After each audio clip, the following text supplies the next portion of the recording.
Hi, I'm Icicle, welcome to my studio. I'm going to show you a couple of things today about how I make music, show you a couple of things about bass lines and some drums, later mixdown techniques as well. And I'd start with bass, a little bit about like the kind of the warm harmonic type bass that I seem to be quite well known for now. There's lots of speculation going on. I'll just show a couple of different ways to make it. When I read the forums where they go like, how do you get that Icicle bass sound? It's funny how everybody always gets it wrong a little bit. But there's not just a set way. There's a couple of different ways to do it. But basically, what you want is to have obviously still your bass, your pure like low sign.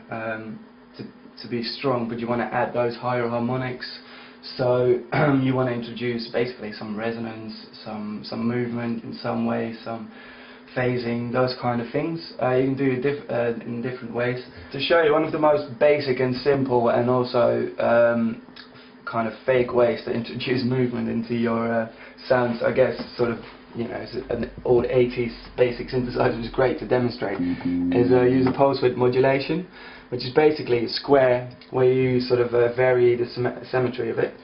So you've got a square wave like this. I'll open up the filter a bit. And so this will be symmetrical, and this will be very asymmetrical square. And basically, if you move that, you sort of kind of mimic phasing. If you kind of filter that low pass it, basically you play it a bit lower. And you do that, you get that kind of movement. That's a very basic way. What I like to do more of those detune, use for instance 2 oscillators slightly out of tune, which you can't on the SH101 because it's only got one oscillator. Well, I would do that on, for instance, a Thor in Reason, rewire it into Logic and do some processing down the line, which I'll show you in a minute. Another quick and easy way to get like sort of a saturated, nicely warm harmonic sound, and even possibly more easy than a pulse width modulation, is just a very resonant low pass filter. And that seems to work. There we go. Basically what you do is, I'm just showing on like this very quite basic filter that is the NN19 sampler Reason has. But you just take a sample, for instance, with like a slightly saturated, kind of distorted type of sine wave, basically a bit of a pushed one. This one sounds like a sine wave that's been run through like a desk or something, just to sort of overdrive it a bit. So you need a bit more than just a sine, and just literally you kind of take it down, you up the resonance loads, and you can just kind of go and look for that frequency, and there you go. You literally obviously get resonance. But you can just literally hear as you sort of go along, you hear that resonance, you get that warm, the extra harmonics. That's sort of the second one, I guess. You could sort of put another, you could put an LFO on this, so it kind of does that. Or if you don't want that sort of windy, proper resonant movement, you just put another filter without resonance behind it and make that move, get the movement. But yeah, just sort of a resonant low pass filter is just a very simple way to very quickly get like a warm harmonic bass. This is how I like to make a lot of bass, basically using the Thor synthesizer. I really quite like it. I mean, it's kind of, if you're not familiar with Reason, it's kind of like the albino, so stuff I do, you could probably work out how to do the albino as well, because it's got kind of the same, slots for oscillators, kind of filters. You can sort of direct your sound through differently, roughly same sort of filters. It's got a matrix to assign various bits like envelopes, LFOs and filters and stuff. It's got some effects at the end of the chain, so roughly that. But I, for instance, like to do with this synthesizer is use wavetables, because the analog ones aren't synced, the waves aren't synced, so you get like sort of startup problems with the waves. You can get like clicks or annoying different phasing. which is not really ideal. So there we go. The basic analog waveform that is sort of loads up defaultly is great because it is literally kind of goes from square to very harsh, from a sine to a very harsh square. I've got like the first one going now. I'll probably keep sort of the harmonics quite low, subby, and then turn on a second one. And I'll give that a bit more harmonics, for instance, just to kind of make it a bit more interesting. And then I would detune these, like, I don't know, 20 cents, like tune this one up 20 cents, so you keep roughly around the exact same pitch that you're hitting, like with your playing, and you get that movement sort of instantly.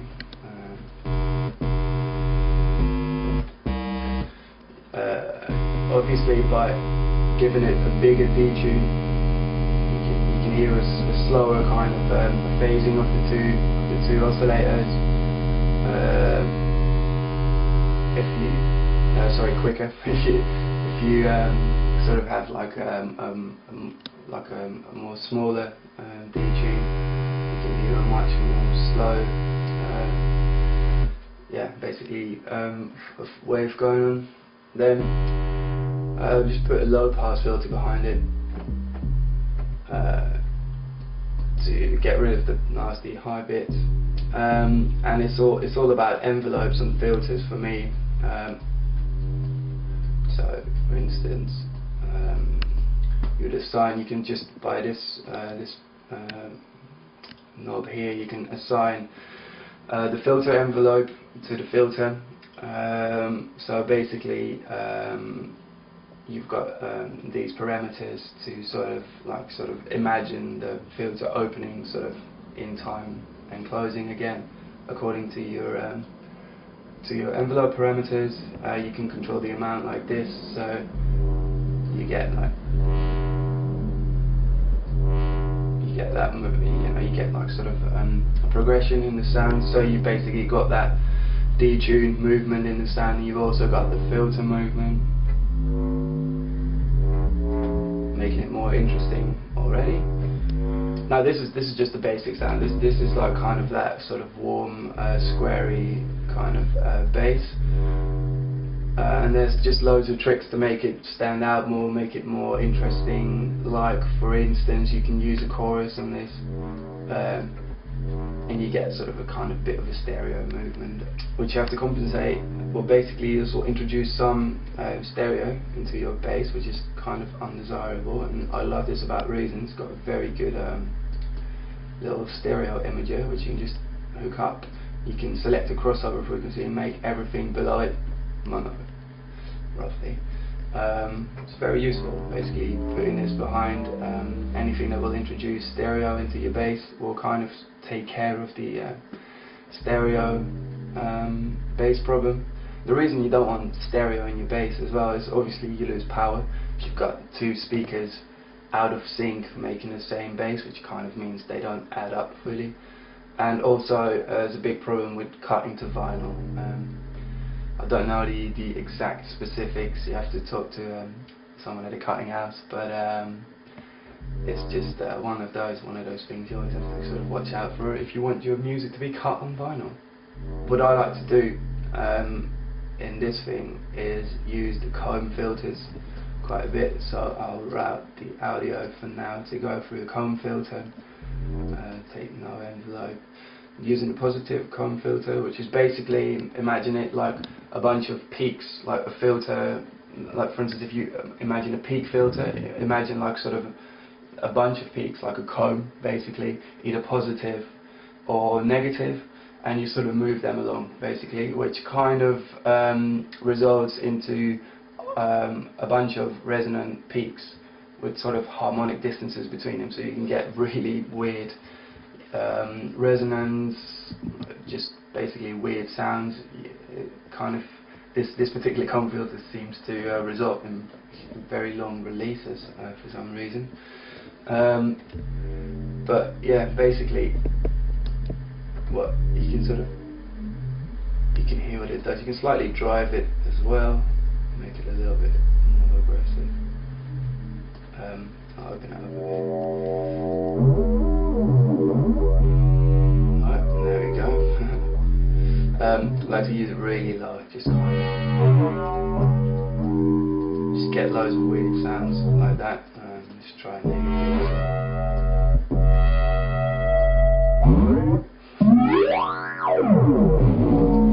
So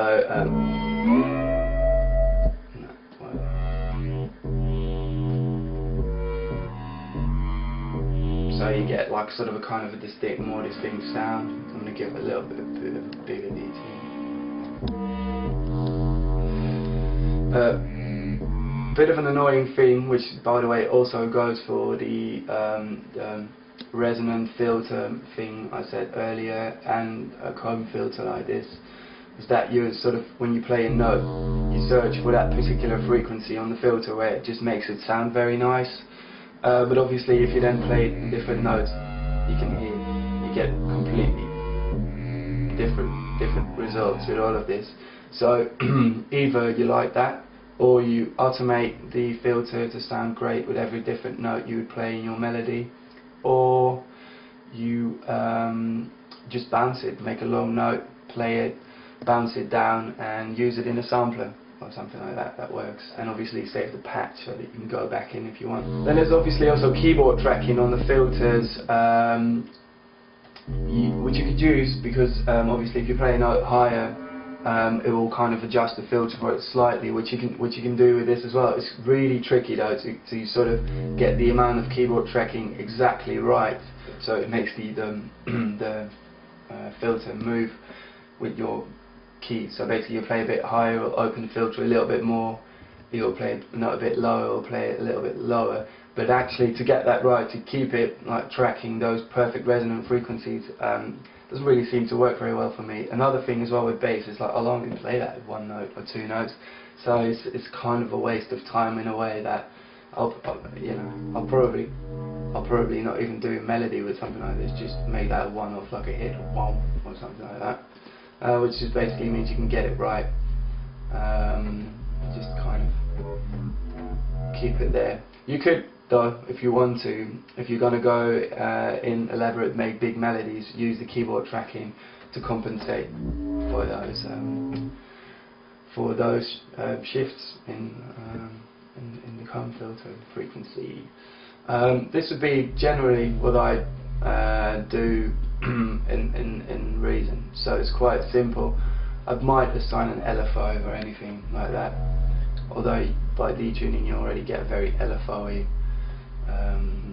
type of sound to it.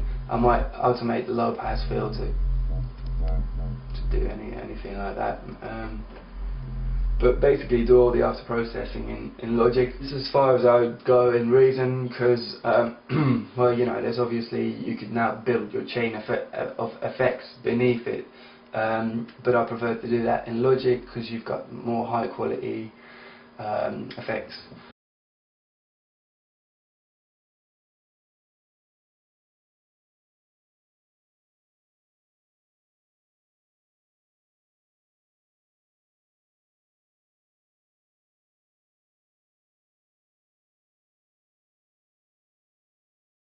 Once you sort of have a good sort of basic sound, if you've got some movement going on a little bit, basically something to make it interesting, or whatever, you've got some of those nice warm harmonics going on, then I'd just start kind of processing, kind of make it more interesting, make it move a certain way, kind of make it a distinct bass line for people to actually recognise, and not just be a lot of Alright, so this is the standard EXS sound, which is just literally a sine it comes with. You can see I have already taken up the attack a bit and given it a bit of release, because it's quite notorious with clicks, where you cut off the waveform too quickly. When the waveform isn't at zero, you get a little click, which you don't want. So this is about the most basic sound you could get, a sine wave. The standard way for me to process bass is basically like saturate, overdrive or distort something like that. Basically just drive and distort, then modulation, then a filter possibly, and then EQs to bring out you know, a certain character of a bass sound or whatever. Very simple. So basically that's how I think when I'm processing. So I think distortion, modulation, filters, EQs. Obviously I'll switch it up a bit. I'll do different buses, different layers of processing possibly, but I'll start off in this case, for instance, with just the sort of the basic sort of processing. So for instance, I have got a little overdrive, which will basically make it very much louder as well. So I'll just compensate for that a bit. Well, there you go. It's typical overdrive, just driving, standard logic built in. It's actually quite nice. I don't always use this one, but it does the job. And you can hear, you basically instantly got that sort of distorted sound. You can just sort of control your drive here. It's got sort of a built-in low pass. I never really got mine. It's a tone thing. It kind of acts like a low passy thing. Just keep it open, pretty. It can be in this stage. It can literally be very dirty. Just make sure Just make sure you've got still enough low frequencies. You don't kind of break it up so much that it will turn into literally into rumble rather than actually still a coherent bass sound. But that still has a little bit of bass. Then, for instance, to get some modulation going, I really like the ensemble in Logic, the standard one. You could use a phase, you could use a chorus, just whatever you kind of want to experiment with today. It's quite a simple thing again. You've got sort of a couple of parameters to get the movement, the stereo spread, etc. But it's just just play around with it, see what you like.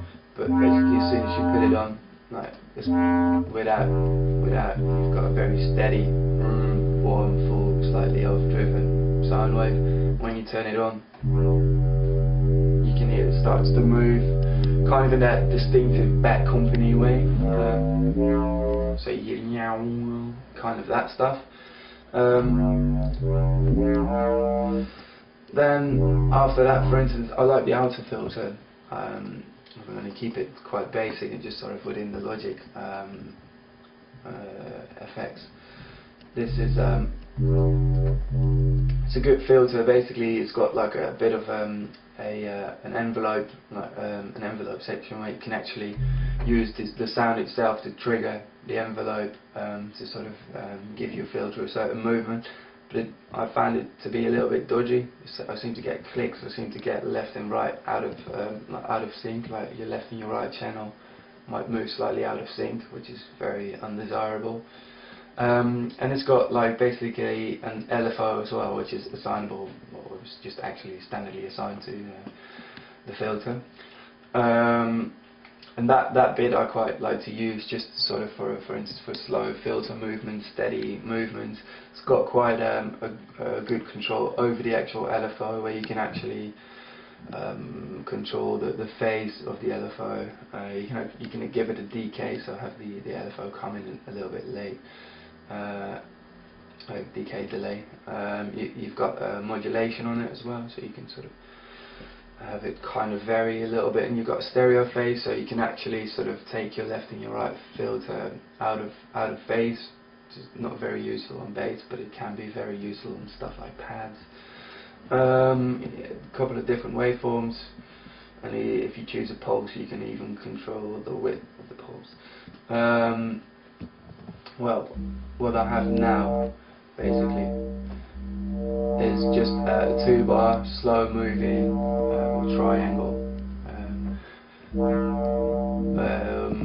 triangle movement, which basically sort of filters it in the middle. It will filter it back to nearly just the side, and it will open up more towards the end and the beginning of that 2-bar loop.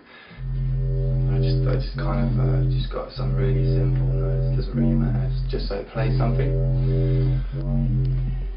So is kind of what it's doing roughly, but you can only sort of quite vaguely hear it. It's got quite a subtle movement to it, so I would kind of EQ that right back out, just kind of select that sort of frequency that I like, that I think is kind of giving it the right sound. Just EQ that back out. You did say I could kind of adjust that in the filter, but it's just the way I like to work.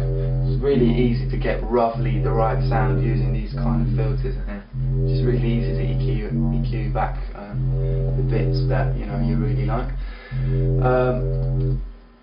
My EQ of choice is the SSL like channel strip, basically.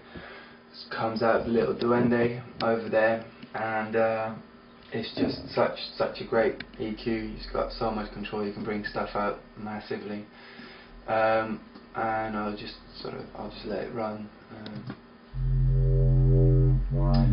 And just kind of like show you. I just kind of, I don't know. I've got like quite a wide Q on it now. I just kind of just literally start gaining a lot. You can just hear that sort of, the nice sound of it. Basically, it's coming out a little bit of that MIDI kind of, liquidy kind of bass sound, and a little bit of that sharp edge over the top as well, but still has that same movement from the LFO. I could even put a little bit more high into it. So this is probably everything above 1.5k 18 dB, which is pretty much a mad EQ. But you just kind of hear it come to life so much. One thing that is an absolute nightmare though, EQing this much high into sounds that didn't really have it to begin with, is that if you have the tiniest click or pop in your original sound, you'll basically EQ it out massively in the mids and the highs, which is very annoying, which you'll have to fix, which can sometimes take you ages. You obviously have to look to the attack and release on the amp envelope of your instrument. That probably be it, but even when you have a dodgy plug-in in your chain or anything, this could be a bit of a nightmare, something I struggle with sometimes, just to get the clicks and the pops out. If worse comes to the worst, you can always bounce, look for the pops manually, just even them out, just draw the waveforms yourself. Alright, so this would be like a going over a tiny bit.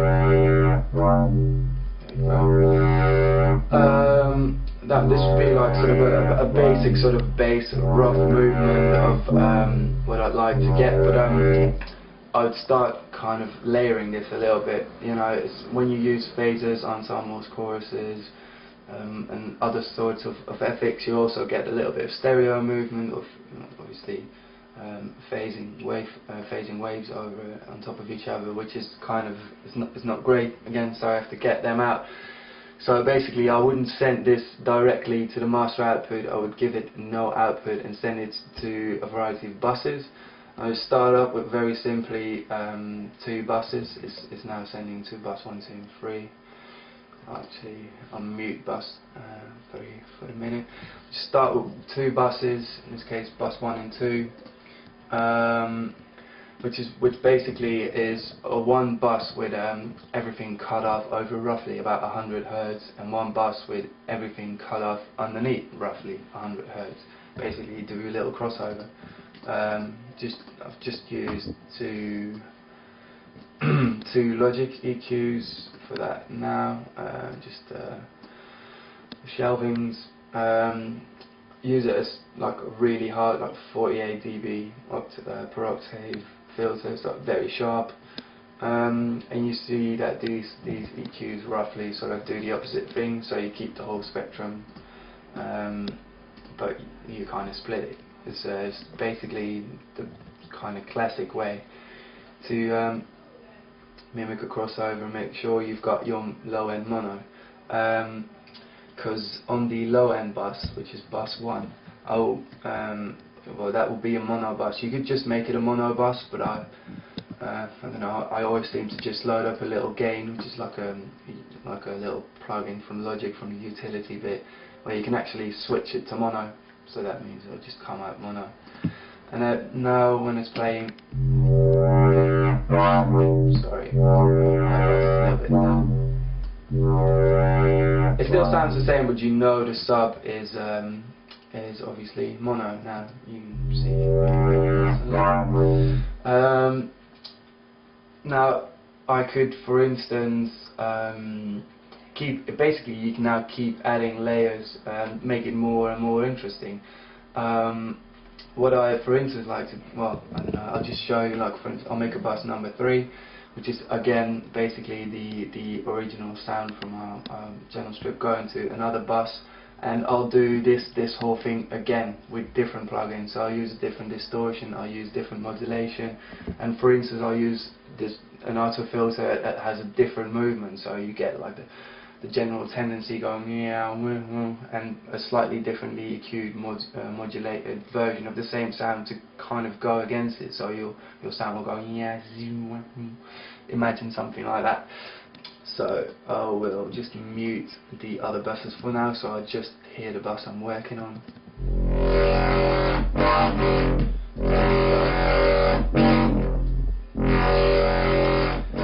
It's very manly distortion. It's much more obviously distorted. You can hear it kind of go very proper high, nasty. I use a different modulation this time as well. I really like the PSP Nitro. Very nice plugin. It's actually very simple. It's not amazing in any way. It's basically kind of a 4 double. Like basically, yeah, 4 different effects you can like sort of direct differently, combine different types of chain. You can use them in parallel or series or whatever. Very simple controls. This is the standard. Well, this is the little what would you call it? The page where you can see which effects you've got selected, and then you've got basically these are all 4 identical parameter control bits. This is where you can select your different effects, and it's got, you know, filters, it's got delays, and it's got reverb stuff, chorusy, phasers. And the cool thing about this is that you can combine them in interesting ways, interesting signal paths. It's like this is the page where you can actually do that. It's got 2 LFOs which you can assign. It's got envelopes which you can assign. You do that over here, and basically in a matrix where you can assign, you know, your various stuff to parameters. But then a very good thing about this is that it basically comes with a very elaborate library of presets, and because it is all quite simple stuff, but you know, just the combination of these type of effects, interestingly, can sometimes really make your sound stand out.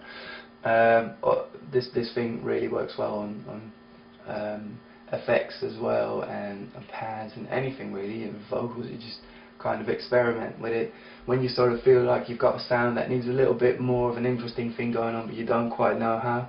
This is a very good little tool for when you get, like, you know, stuck without inspiration. But it's just got very nice phaser built in, which is what I'm going to use it for now. So basically, this was the sound with the harsh distortion. There you go with the phaser on it. It's got the dry wet mix button right here, sort of general controls, which is quite nice. So you hear it's moving a bit more. It's got that thing going on again. Because this is quite nasty now, and especially if you go even further with your distortion, or you use a bit crush or whatever, you get lots of fizz and nasty bits that you kind of want to round up a bit. What I like to use is an envelope following low pass filter. They're really useful and kind of save you the trouble of automation. One that I really like is the Sugar Bites Whoa, which is kind of, I don't know, it's kind of looks a little bit like sort of a guitar pedal wah wah or something like that, but it's got very good envelope filter built in. It is now basically set to a low pass filter, so this is the main low pass cutoff. No resonance, no drive or anything like that, and this is the parameters of the envelope follower. So basically what it will do is the louder a sound comes in, the further it will open the filter. So if the sound goes yo, like basically loud, quiet, loud, you can see the filter going like do that.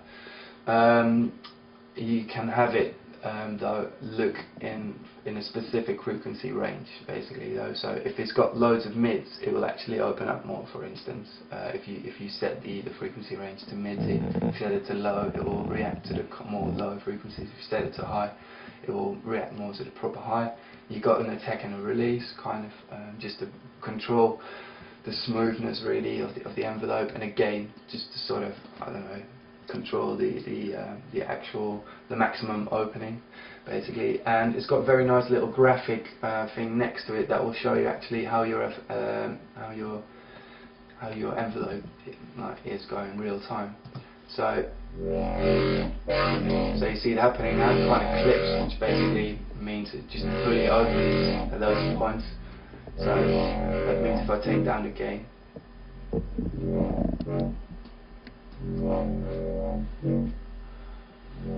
you sort of play around with it until you get like nice movement.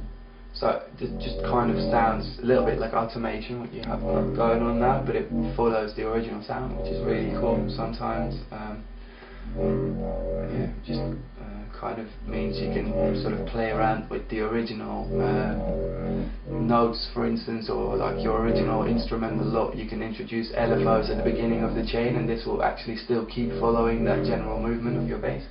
So very useful. Well, it can definitely have a little bit of high, not too much. Going like that.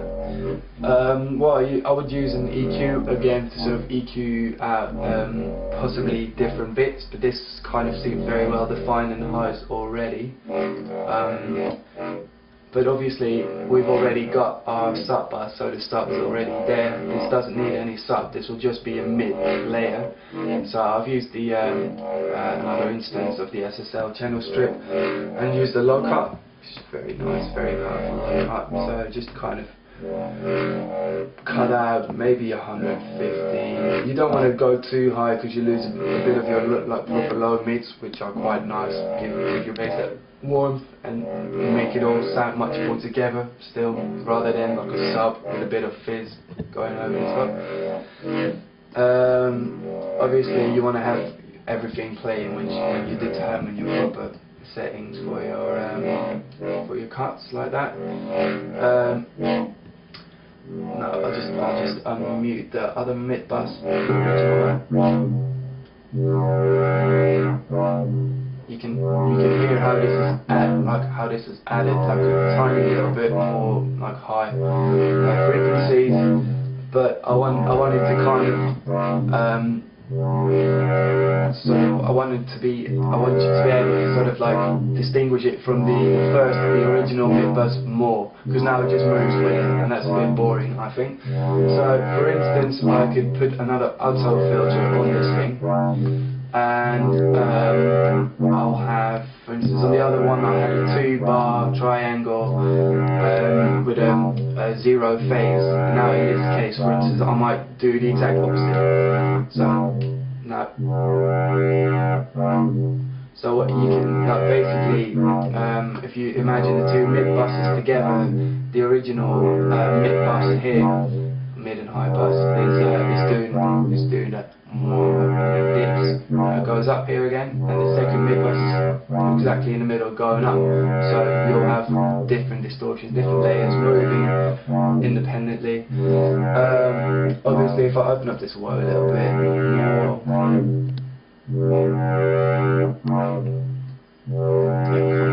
come out a bit more. Also, this is obviously all about getting it right.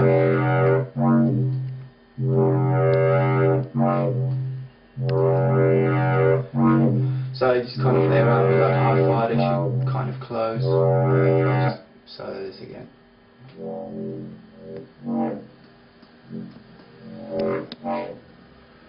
Kind of like it when it does that. Let me double check my phase. So that's a 2-bar 0 phase. And there you go. This is exactly 180 degrees further along the triangle wave. Another little trick I kind of like to use, and I'm going to use this on drums a lot as well when I get to that later, is like sort of kind of do a little bit with the stereo placement, and this is something you should definitely not do on sub, but it can work quite nicely on on these kind of mid buses, and it's something that you won't be able to hear through the camera either. So you just kind of have to like take my word for the fact that it works. But it is kind of panning, but not using a pan to pan, but using minute delays on one of the channel. Basically, when you perceive stereo in real life, you've got two ears. Something might happen here. It'll take a little bit longer to reach this ear, and your brain works out that it came from over there. And you can do that in music as well, which is very interesting. Kind of allows you to really use the whole stereo spectrum more. Just something particularly good to do when you're wearing headphones, because you've got absolute stereo. You can hear very well what you're doing. And in Logic, it comes with a very small little sample delay, which is very useful for that. Which basically doesn't go in milliseconds, it goes in samples, which are much shorter than milliseconds, so it's very, very precise delay. I'm not really sure whether it's actually intended like this. It seems much more like a sort of thing you would use to compensate for hardware latencies or anything like that. But it just seems to work very nicely. You've got left and right independently what you need. Now, for instance, on this, I will delay the right channel by 34 samples, which is very little, which kind of makes it very distinctly kind of sort of placed to the left or to the right actually in here, because my speakers are wired up wrong. This is something you sort of just something to play around with. As soon as you do this, you sort of perceive it as being sort of there rather than there when you listen to it. And because we've got sort of two different layers of mid-range bass going in roughly the same area, doing this will basically make, for instance, assuming this will be our main mid bus, will make that sit just sort of in the middle, nothing weird stereo, and this sort of like kind of more fizzy layer will sit there. And obviously you keep going, we'll put a layer there and whatever, fill up the spectrum a little bit like that. So if you listen to it now, you feel like it sounds the same still, but it's got this weird definition kind of towards the right. Kind of bit of a obviously you could sort of do the same effect by panning, but the disadvantage is that you lose volume in that speaker on your mid bus. And when you're in a club, you'll still have the mix coming through both speakers loudly, and in a club you'll definitely not hear this anyway. This is more of a little geeky thing for the people at home, but in a club there's too much reflection and anything and delay anyway. So you still have as much power in both speakers for your mix coming through. So it's for me, this is like a better way to EQ to pan stuff than just use a regular pan.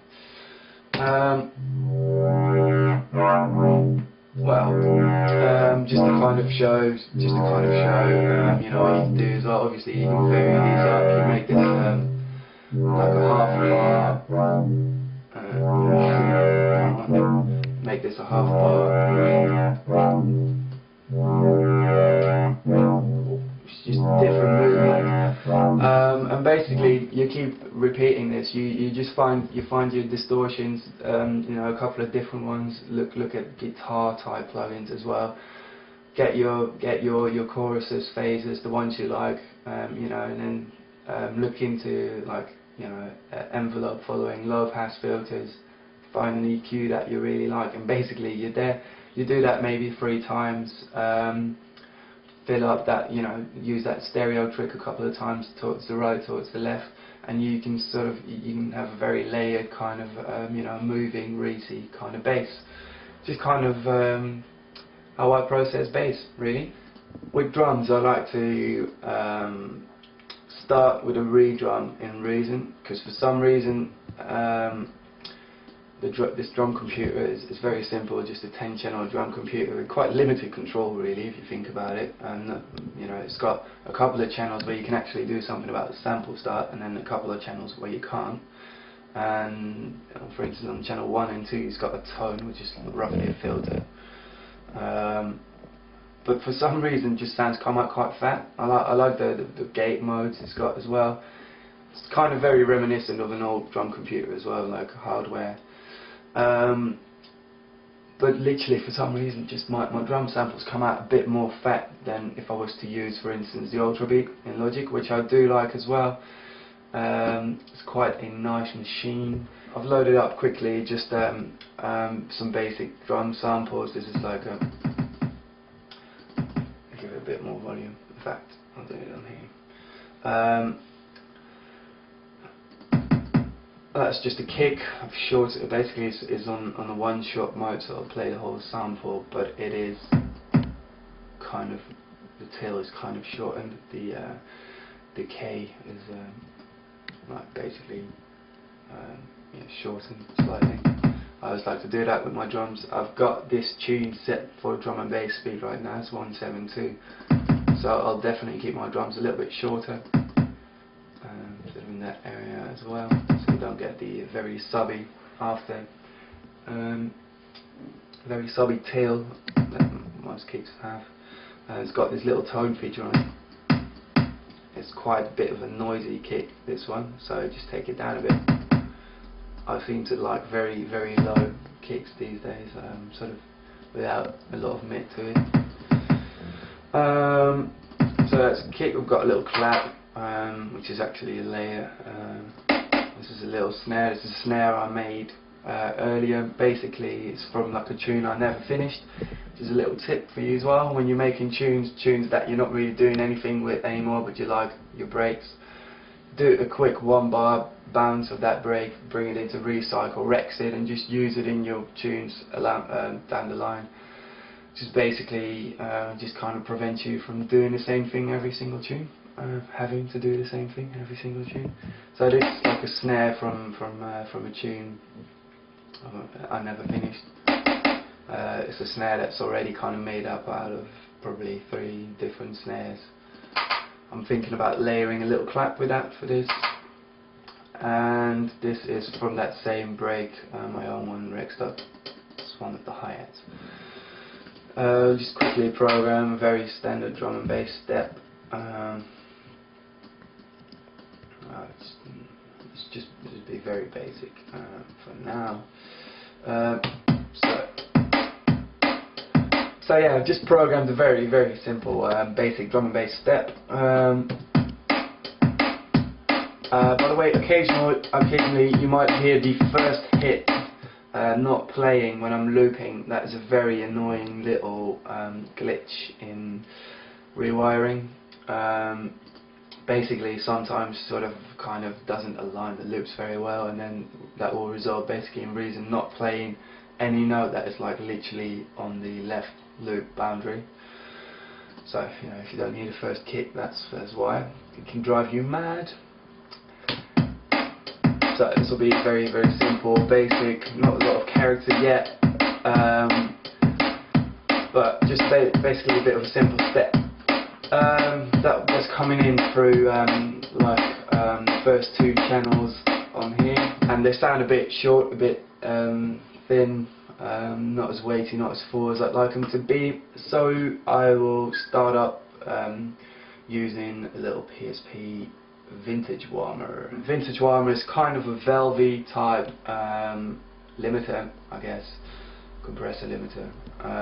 You can compensate a bit of the highs and the lows if you want more or less. Yeah, so this has got a mix button on at the end of the limiting, compressing sort of stage, which is quite useful. You can do sort of a New York style compression with this as well, which I won't do now, but I do like to do that on drum buses, where basically you completely compress the beep out of it and then mix it back with the original signal. So you've got like the nice basically long tails, the blown up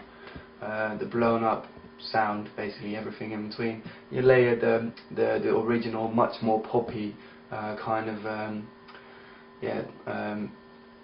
like defined hits of the original before you compressed it, the original kind of sound, mix them together, so you kind of get best of both. You get your nice defined hits and your like heavy tails, which you can sort of, without setting up any weird buses, you can just do that on this by using the mix button right here. You go from completely dry to completely wet. Very nice. I like to run this thing in fat mode. I don't know, just kind of makes it a little bit more gritty, I guess. And in a multi mode, which I've actually never really looked up, but I would assume it kind of is a bit of a multi kind of band type compression. Right, so now it's running through it. You just basically drive it. I've just exaggerated now. You hear how it kind of introduces those valve, those distinct harmonics when you break, and it brings out the tails massively. Obviously it's got like a knee of 0 right now, so if you up the knee, it'll become much more reactive. You can sort of hear, you can hear what it does. It's got a speed parameter, you can sort of make the release quicker or slower. It just kind of seems to work quite well. You can turn the brick wall, which means it will go over.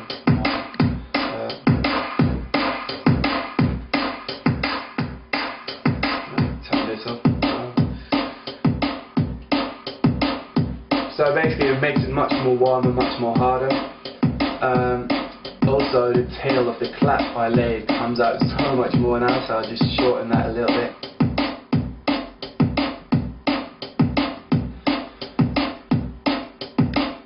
Pitch it up a little bit. I always end up pitching up my drums a bit, make them a little bit more punchy. Alright, another plugin I really like to use for drums to get them a little bit more defined is the Izotope Alloy. Absolutely legendary plugin. Basically consists of a couple of different stages, which are basically like great for drums, apart from the DS, so you wouldn't really use that on drums. But it's got an equalizer, an exciter, then a transient shaper, then a compressor, and a limiter at the end. Of which the exciter and the transient shaper are really good. This is the exciter right now. Probably won't do too much exciting on this because that is kind of the same as what the vintage one is doing, kind of driving it a little bit. Very nice though. It's got a multi-band exciter, so you can, for instance, leave the low end quite untouched and then sort of drive. Sorry, that's the stereo bit. Just drive the mix. Very nice how it graphically shows you where you are driving your sounds, because it will show up red, so it does it very nice, and it shows you which frequencies are driving. Basically mess up your drums a bit, make them sound a little bit more lively.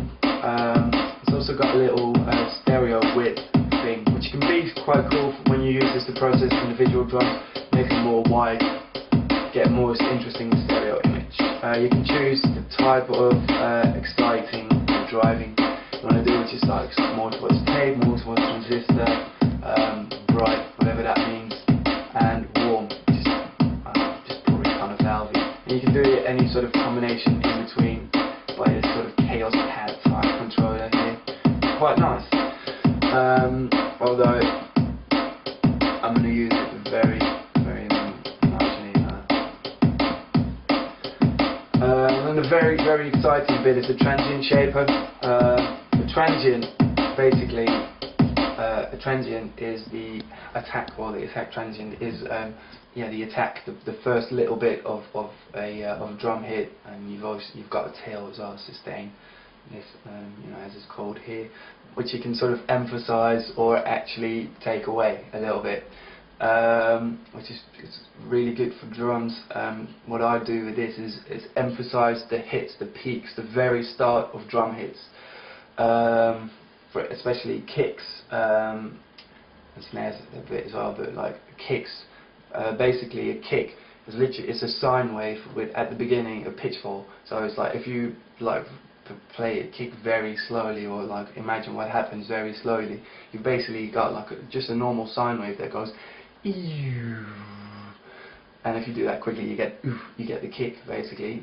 So that beginning bit is basically a high note falling which means, and then the bit behind it is like kind of a sine wave, and that sine wave bit obviously takes a lot of energy up in your mix because it is just a low note, which requires a lot of energy because it's like a bass.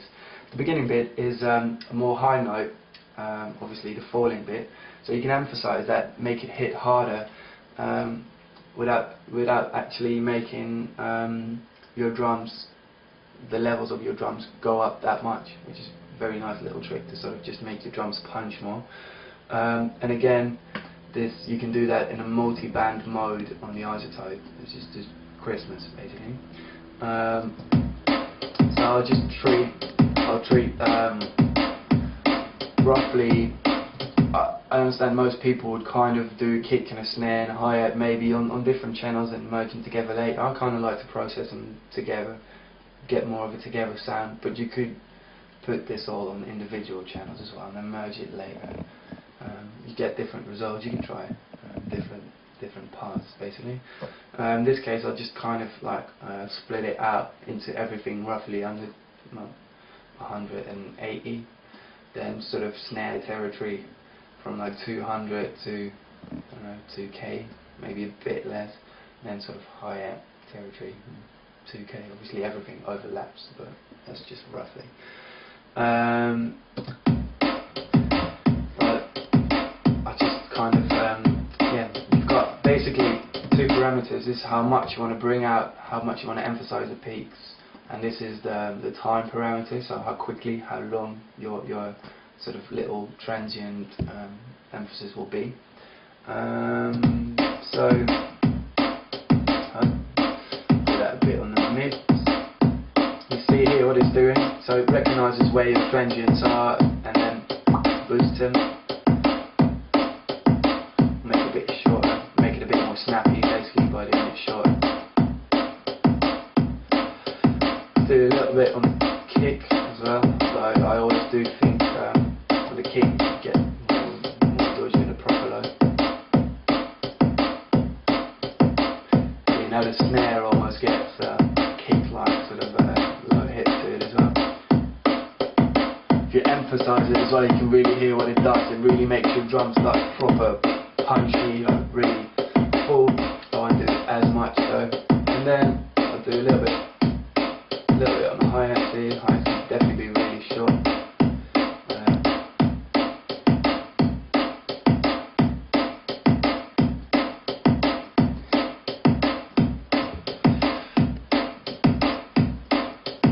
It also is a great little tool after you've compressed your beats quite a lot. You always kind of flatten out your hits, they become a little bit dull, and then you can sort of bring back the poppiness in this way, kind of countering your compression a little bit, I guess, but you get real nice results from that. I'm not going to use the limiter on this yet. Might be a tiny bit much, maybe a bit longer. Alright, there we go.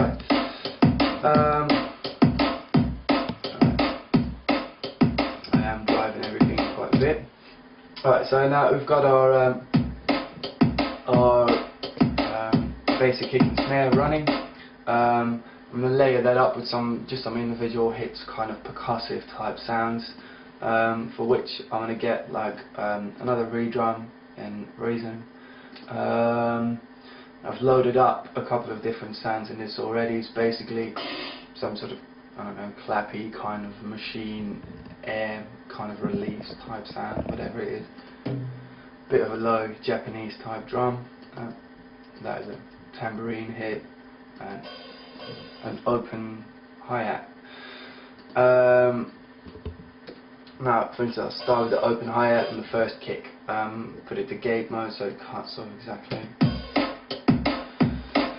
So we got that, and I'll pan that slightly to the right. So just a tiny bit, and then for instance, a tambourine hit. Layer that up with the second snare of the first one.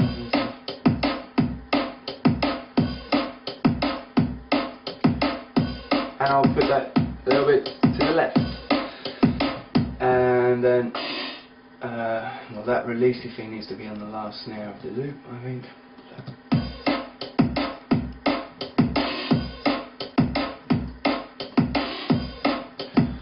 That goes, pitched it up slightly. And that drum, for some reason, I thought it could maybe line up with the kick before that or something. I'll just try it out, see where it kind of works.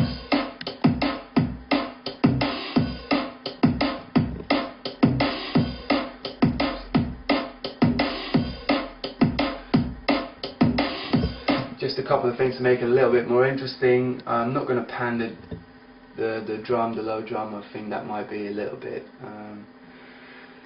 I don't know, just because it's quite a heavy sound. I would rather have it in the middle. And then that all comes in here.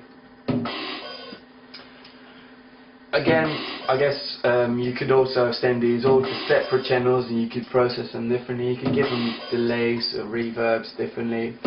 But you know, if you do that, you work on one tune for 7 months all the time. So I like to kind of keep stuff a little bit central like this.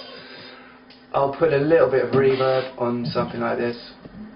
I kind of like to use the little chord verb in Logic. It's kind of simple. It's kind of, you've got all the right controls.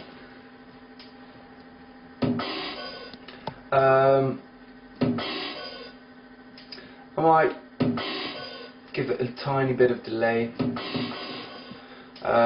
Obviously what you can do is just set up a delay and a reverb bus and just send it to it. Might save some CPU, but these days computers can process lots of reverb anyway. And I don't know, just a little tip if you would like to, but I just put it on the channel now. Just change the groove a bit maybe. It's kind of a bit of a low cut. There's a tape delay I'm using, just a Logic one. Short feedback, only very quiet effect, and like quite low cut, so just a tiny bit more. And then I'm going to do the sample delay trick again. Now, when you start doing that, it's definitely better to do it on individual hits, but it will work kind of like this as well. I'm putting it in front of the reverb and a tape delay actually because I guess that would be better, else you're taking the reverb, you've got the tails out of phase, it would be a bit weird. Now I'm just going to emphasize it. I'm delaying the left channel quite a lot basically, which means you'll perceive it as coming from the right, which in the studio means from the left, because again my speakers are wired up the wrong way around. It's just interesting, like when you listen to your drums as well, you'll see more definition in your whole percussion. And what I like to do sometimes is sort of on the pan kind of go the other way again, just kind of messes with your head a little bit. So now basically it's delayed in the left speaker, so you'll perceive it as coming from the right and then pan it to the left again a bit. When you sit in the middle, that's quite interesting to hear everything move. Obviously on this channel the drums coming in are already a little bit panned, so I don't know, you just kind of listen to the balance as well. Obviously it shouldn't sound like it's all there or there, it should be nicely balanced out. Experiment a little bit. I'm going to take down this sample delay a little bit though, because obviously when you're doing this on drums you have to remember that you're actually delaying the start point on one of your channels on the drums, which basically if you do these delays, like if you do that very much, you you basically you start messing with the quantize of your beats too much. Things will actually sound out of time or like sort of like the running rate. So you have to be a little bit careful with these delays. Just keep them quite short. You can still go quite a bit. Just use some roughly about 40 or something. And let's play that over the original beat and see what it's saying. I have to say I'm not too big of a fan of the tambourine mixdowns, so I'm just going to scrap that.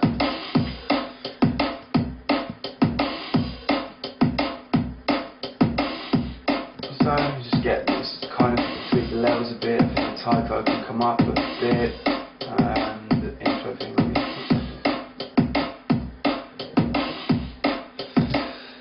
So there we go, a little bit of hits over the top. I'm thinking some Rex loops. I really like to use the Rex loop player in Reason. It's just I don't know, very nice, simple way to use Rexes, reprogram them quickly, load them up quickly, and you know, you've got quite a bit of control over each individual slice. So it is it's just nice, and it's very quick. That's what I like. I like to work quick. Just quickly copy the notes to track, select the notes there, and use Reason's quantize function. Just make sure it's all nicely tight. There you go. You hear a bit of fizz behind it. It's obviously like a hi-hat recorded from vinyl or something. So just shorten it. It's got a bit of human kind of groove to it, like sort of loud, quiet, which is nice. Pitch it up a little bit, just really. And then when it comes in here, not really sure because it's playing a little bit quiet now whether it's actually got any low rumbling. So turn on the analyzer here. You can't see anything going on in the low area. Might as well still low cut it. You never know.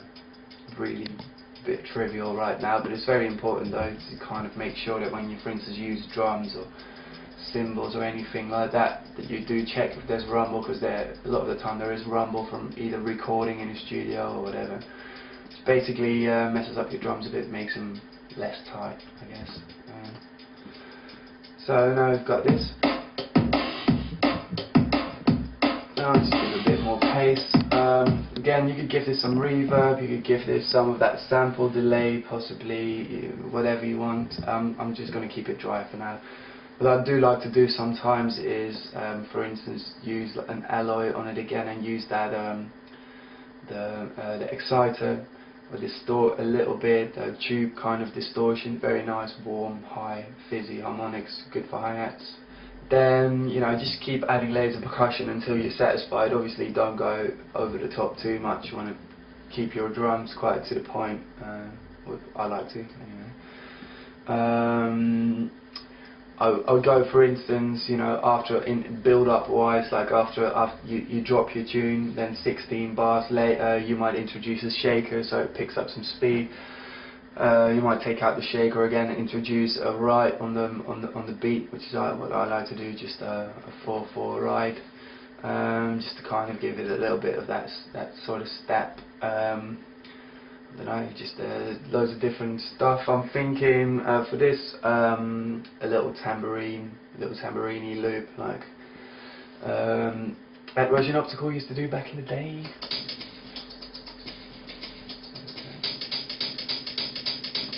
Let's hook that up.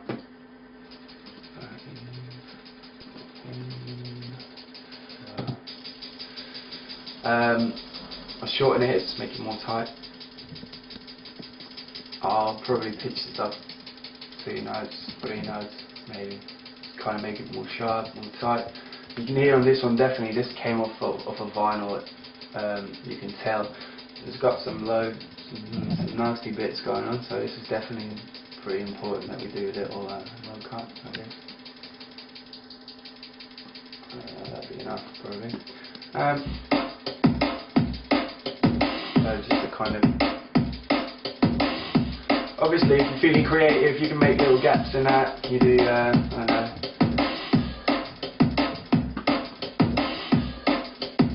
You know.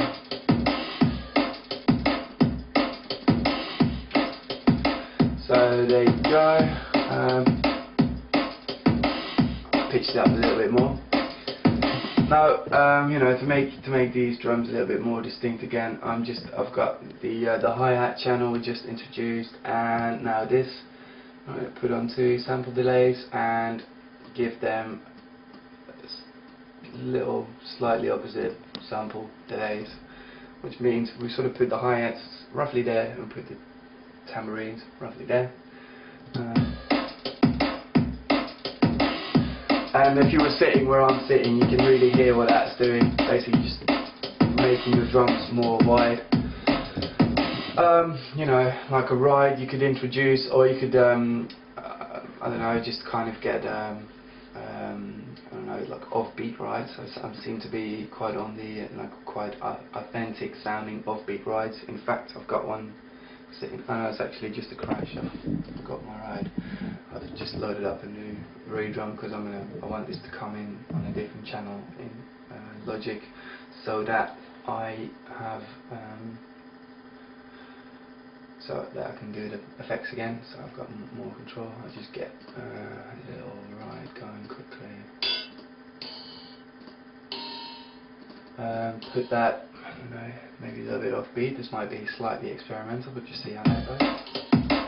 Yeah, that doesn't really work.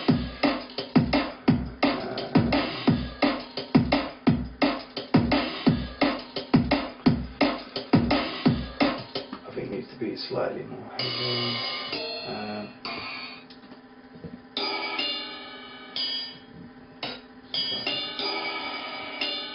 That's nice.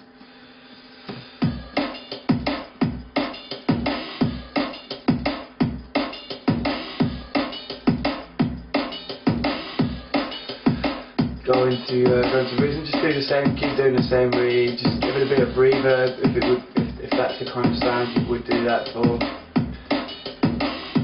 Which this is, I think. And I'm going to give this a slightly more dramatic sample delay.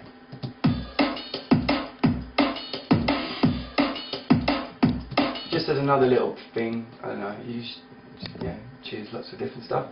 Then I guess one last thing be just a steady ride with maybe some sidechain compression to kind of fill it out, just to kind of as something that would come in at a certain point and go away again, just to make the tune pick up some pace at a certain point. So for instance, for now I'll just mute the tambourines, so we go back to the straight beat, and I'll just kind of get I'll find a ride, probably kind of 909. I'm looking for something with a long tail. Just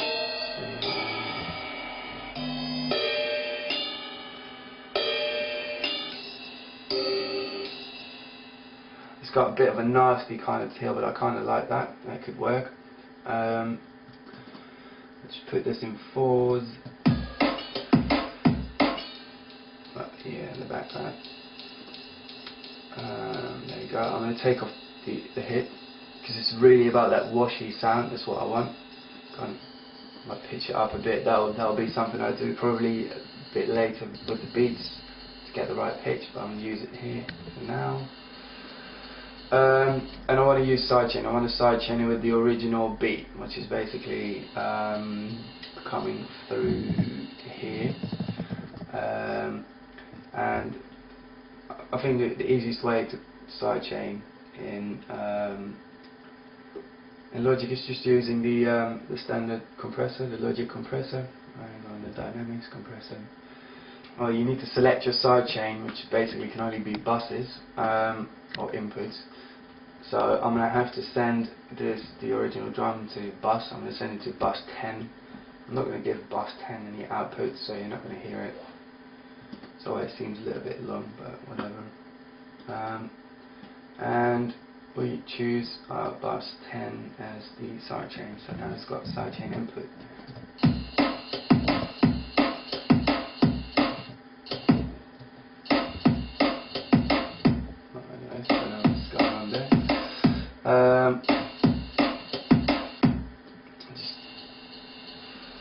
You can very annoyingly now hear that it's not playing the first right because of the looping problem I explained earlier in Rewire. Basically I want to give this a huge ratio, a quick attack, a bit of a slow release. That's kind of a harmony.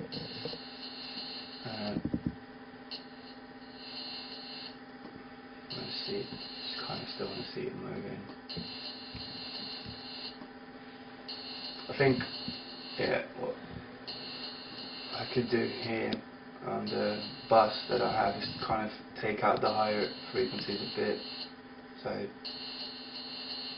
it reacts more to the kick really than anything else.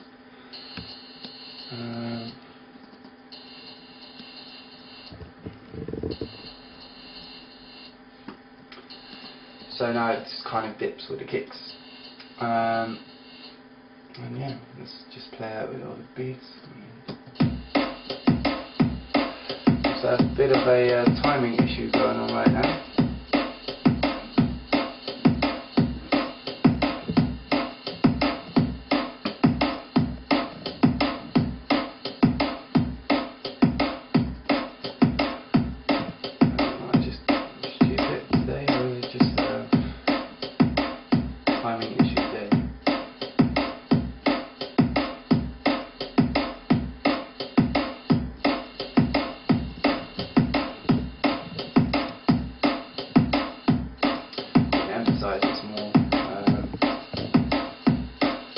By the way, cue the lows out again.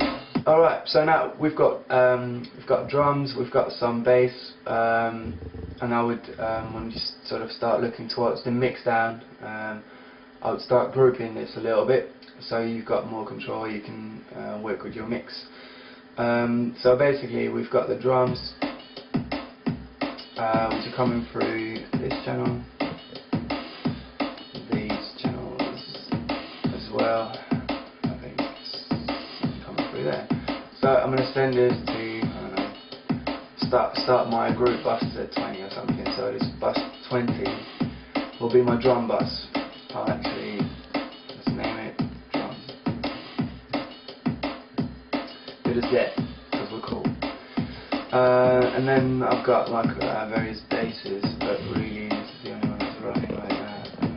Some bass coming in through here. So I'm gonna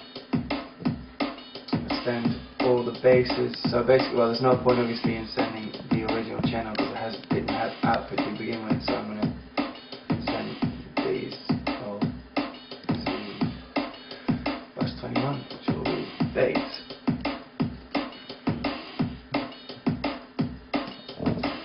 Now I'll play them together. I just put one little note in here. It's not much of a creative melody, but it's more of the sonic side of it. Just kind of listen to it, you can see everything's clipping right now, so I'll just take everything down a bit.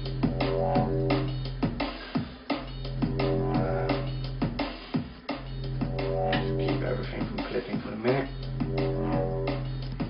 Get the levels right.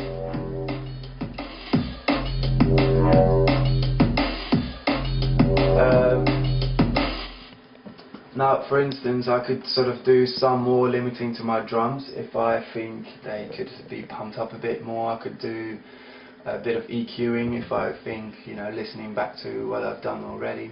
Or although it would be better to go back in on the specific channel of stuff you would like to EQ, but it can be nice to sort of EQ stuff together.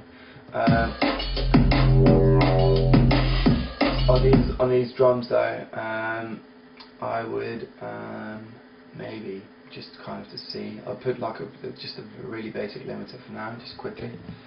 I always like to see how just instantly how much it's reducing. What's it sounding like, just to get a feel for what the space, what the headroom is in your beats.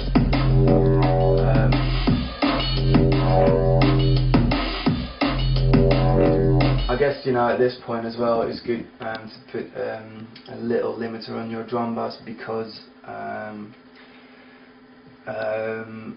we can bring out little details, especially like, you know, the little placed percussion hits that I just put in, bring them out a little bit more. I'll just turn them up, but you know, just kind of bring them out a bit more in the gaps in between the hits, make it a bit more characterful.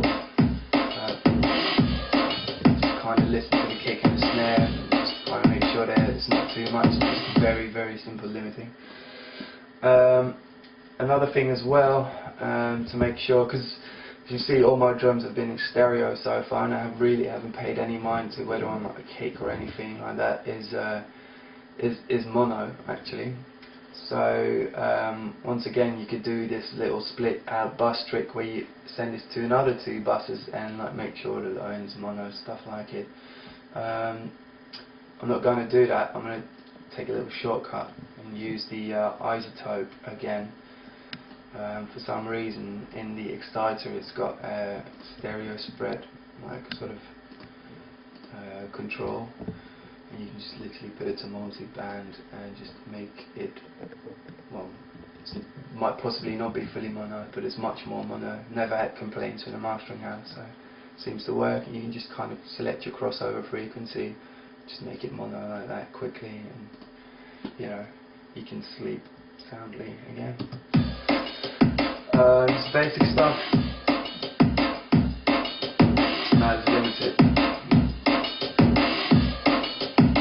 Bring that back to 0. The bass, obviously, I've only got one bass going to this bass group right now. Normally, in a tune, I'd have 4 or 5 different basses. I just have a couple of stuff like sort of alternating or whatever, and then what I like to do send it to this to a bus like this, and again put a limiter on it. Make sure all the bass notes hit as hard, just to level out, basically limiting, just to kind of bring the levels back to you know, like all in the same area. Unless obviously you've got a certain dynamic that you want to keep, you don't for instance, you don't send that particular sound to this bus, but possibly straight to the master output. And you know, possibly I might do a little EQ on the bass bus, for instance, something quite trivial. I could also do this on the master. You could do this on the bassing. What you might get, especially with loads and loads of kind of weird processing, like there is, like these dodgy distortions, phases and whatever, you get like rumbles and low just undesirable sounds. You can just put a little low cut and everything under like 25, 30. There shouldn't be anything there really. It just takes up a lot of energy, and I'm sure the mastering house will cut that off anyway. You can not hear this, but it's just a little fail safe. I've had it actually where I did that and all of a sudden the bass could be much louder because it's just a constant 20 Hz drone you don't really hear. So it's always good to be mindful of that. And then, you know, like I said, a possible after EQ, if for instance, if you've got your whole bass and you think it's not got enough character still, you could EQ on here. You could bring out the specific character you're looking for, but you know, once again, you could also do that at earlier stages, but it is quite easy to do that here. Same thing, you use the alloy again on the bass.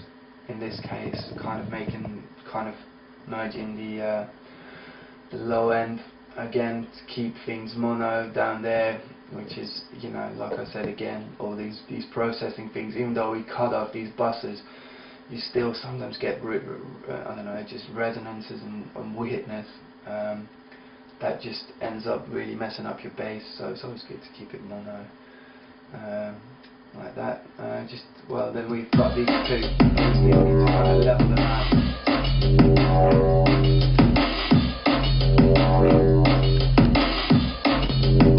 It's be a thing I do on headphones normally, getting my levels right. It's just something I like, but it's just roughly right.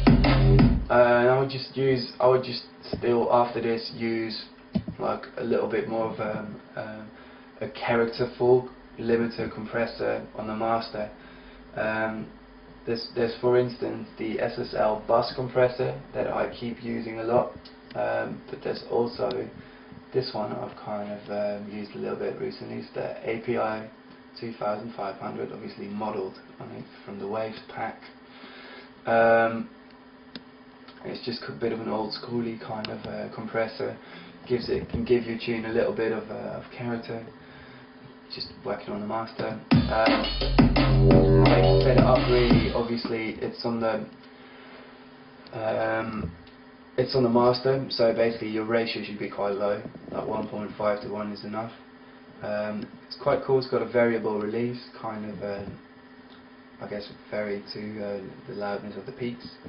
I don't know, I guess seeing as this will be a master limiter, you have a little bit of tilt. Shouldn't move too quickly, because obviously if you'd have a pad running over your tune, that would go like, hear it dip, so you know, just give it a bit of a lead, keep the attack like, you know, kind of quick, but not too much, I guess. Depends on the tune as well. You can try out a little bit, because I do really like quick attacks. Sometimes it can be a little bit too much. You set the knee obviously quite soft, seeing as it's on a master channel, so you want it to kind of move quite gradually with your tune and not ridiculously responsive like you would, for instance, on a drum channel. So soft knee. It's got quite a cool feature here as well, which is a stereo link. Obviously, stereo links, you know, is something quite important. You want to have your left and your right channel kind of compress, dip similarly. But in most compressors you can turn that on or off, and this is quite interesting. You can do it by percents, so it will keep them in the same range, like exactly the same or roughly in the same range by a percentage. Just kind of nice. Gives it a little bit of space. On the master like this, it's quite mild compression anyway we're talking about, and then I don't know, you'd have, especially seeing as we've got quite a bit of that stereo going on, so it makes a tiny difference. Just kind of fade through. So you can see the gain reduction is like less than 2 dB, so it's really quite mild compression. You can go up obviously. You can see, I guess when you use a compression like this, you kind of want the needle to sort of roughly come back to 0 a lot.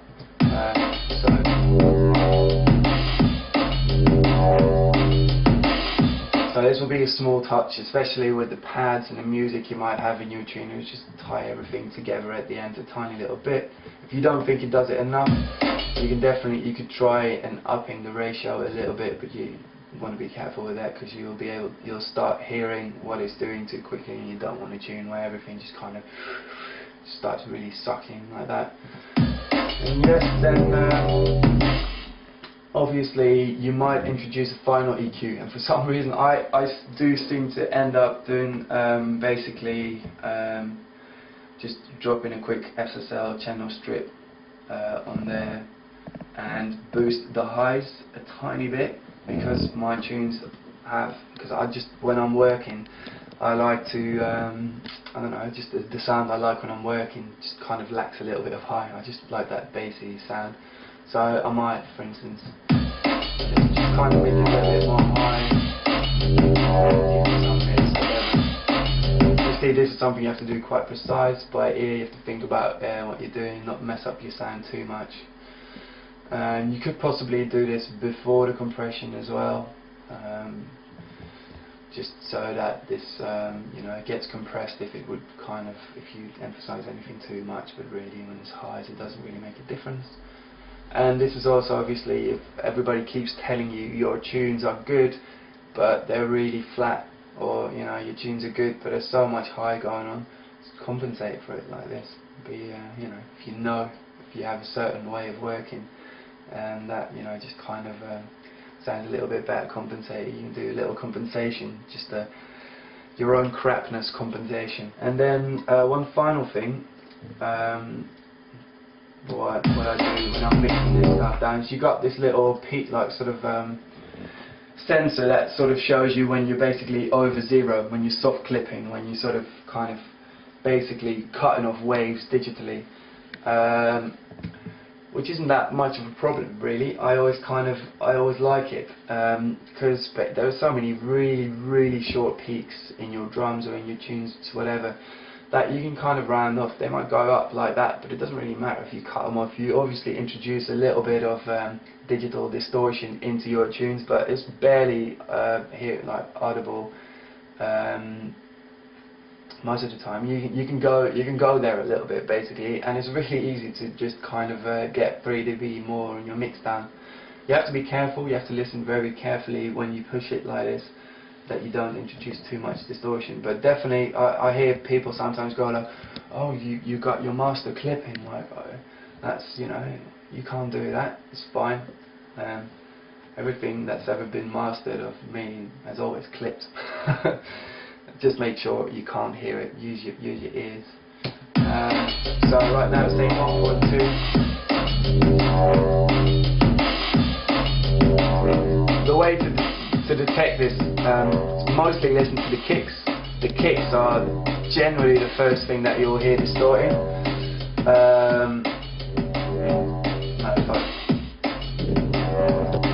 In this case though, it's the mids with the kicks.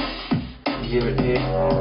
It's breaking up. So this is obviously too much. Obviously 6 dB clip or over. Just way too much. The way I do it is I go over, so I know I'm over, I can hear I'm over, and then I go back until I can't hear it anymore.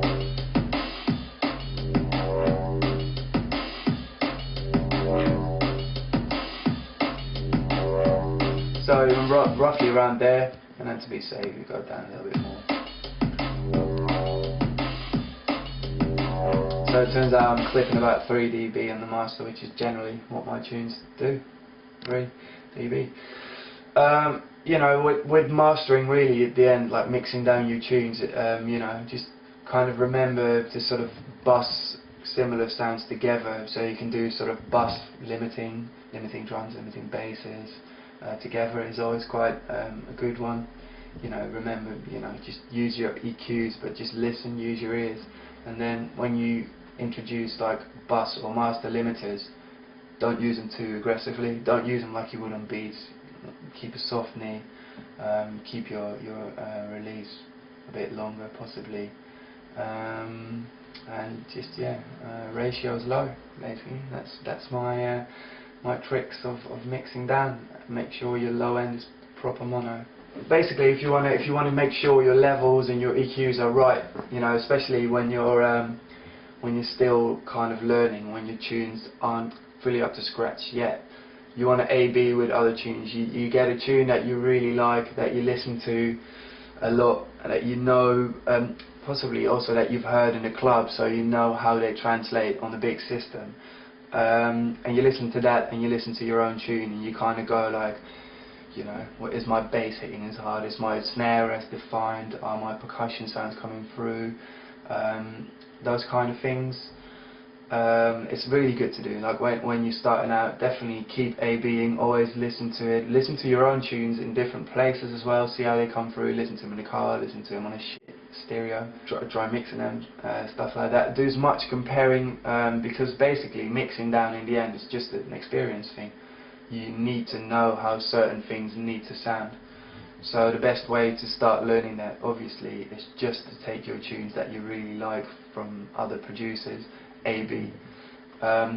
You might want to just run a tune you know through an analyzer, and look at the spectrum, look at like how where certain frequencies hit. Do that with your own tunes, see where you're lacking. That could sometimes really help you. If you see you've got a noticeable dip in your mix compared to a properly mixed down tune, you might actually just try and EQ it like that, just really bluntly, and see what the progress is already. And then when you see that makes your tunes better, you know, be mindful when you do your next tune. Think about your snares, if they're loud enough, or like whatever sounds might be in that frequency range. I don't really do it anymore, to be honest. I just kind of, I guess, know where my levels need to be. What I do is make a tune, finish it, and then listen to it 2 days later, and just go like, oh, I need to do the EQs. Like when you come back in on a mix with fresh ears, you can do in 5 minutes. You can do more than you could have done 7 hours the day before on a long session where you pulling the hair out of your head. So yeah, fresh ears. Well, that was it from me, Icicle. I hope that was helpful. You know, in the end, you know, when you're making tunes, you've got a good idea. All you have to keep doing is trying, put in the hours, and you know, I'm sure you'll make a good tune. So yeah, that was it for me. Hope you enjoyed it. Bye.